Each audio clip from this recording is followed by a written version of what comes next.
अभी पूज्य स्वामी जी महाराज ने भी इतिहास के कुछ उदाहरण देकर आपको कुछ बातें समझाने का प्रयत्न किया और स्वामी जी ने यहाँ से बात प्रारंभ की थी कि धर्म और मत में क्या अंतर है।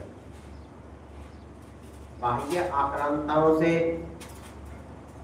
या बाह्य शक्तियों से जितना खतरा हमें है उससे ज्यादा खतरा इससे है कि हम अपनी संस्कृति से विमुख हैं, हम स्वयं के बारे में नहीं जानते।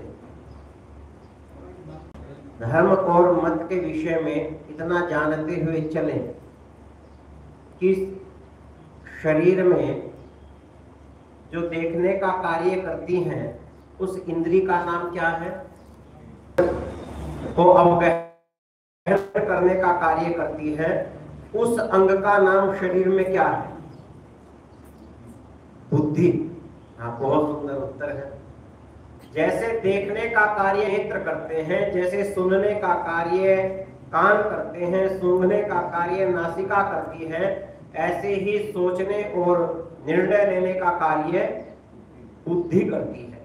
अच्छा, बुद्धि के कुछ पर्यायवाची भी हैं। बुद्धि को और क्या क्या कहते हैं?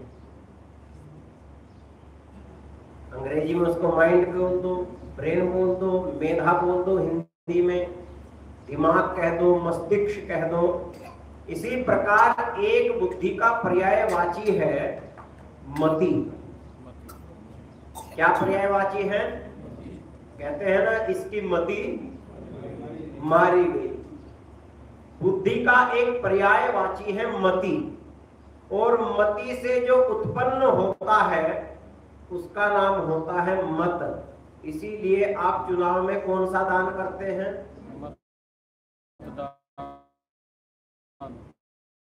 मतदान करते हैं।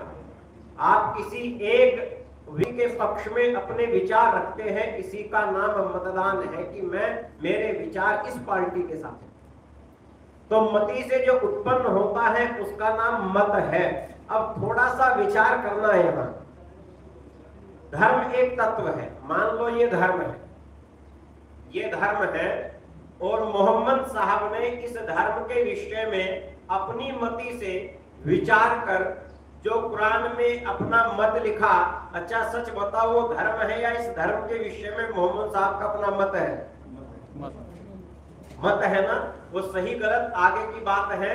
अभी केवल इतना जानेंगे कि जो कुरान में लिखा है वो धर्म नहीं, धर्म के विषय में मोहम्मद साहब का मत है। ठीक इसी प्रकार गुरु नानक साहिब ने जो कहा कि भाई जो मोहम्मद ने लिखा मैं तो उसको नहीं मानता, मेरा तो इस धर्म के विषय में ऐसा मत है। तो जो गुरु ग्रंथ साहिब में लिखा गया वो धर्म है या धर्म के विषय में उनका मत? ठीक ऐसे ही महात्मा बुद्ध ने जो लिखा वो धर्म के विषय में अपना मत लिखा। महावीर ने लिखा वो धर्म के विषय में अपना मत लिखा। ईसा मसीह ने भी इसी धर्म के विषय में बाइबल में अपने विचार प्रस्तुत किए। कुल मिलाकर इतना समझ में आया कि ये जितने मत प्रचारक हुए, मत को प्रारंभ करने वाले हुए, उन्होंने इस धर्म के विषय में अपने अपने मत रखे। अब यहाँ ये बताओ, मोहम्मद साहब के मत में और गुरु नानक के मत में एकता है या भिन्नता है, अंतर है? दोनों में अंतर है। महावीर के मत में और शंकराचार्य के मत में अंतर है, अंतर है। ठीक ऐसे ही ईसा मसीह के मत में और मोहम्मद साहब के मत में अंतर है। इस मत में अंतर को ही भाषा की दृष्टि में हम मतांतर कहते हैं। मते मते अंतराः इति मतांतराः। मत में अंतर ही क्या कहलाते हैं? संसार में फैले हुए मतांतर। धर्म में कभी कोई अंतर, धर्म तो धर्म है।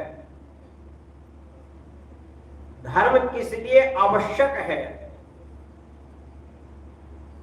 धर्म जीवन का क्या तत्व है? हमारे ऋषियों मुनियों ने कहा कि प्रत्येक जीवात्मा इस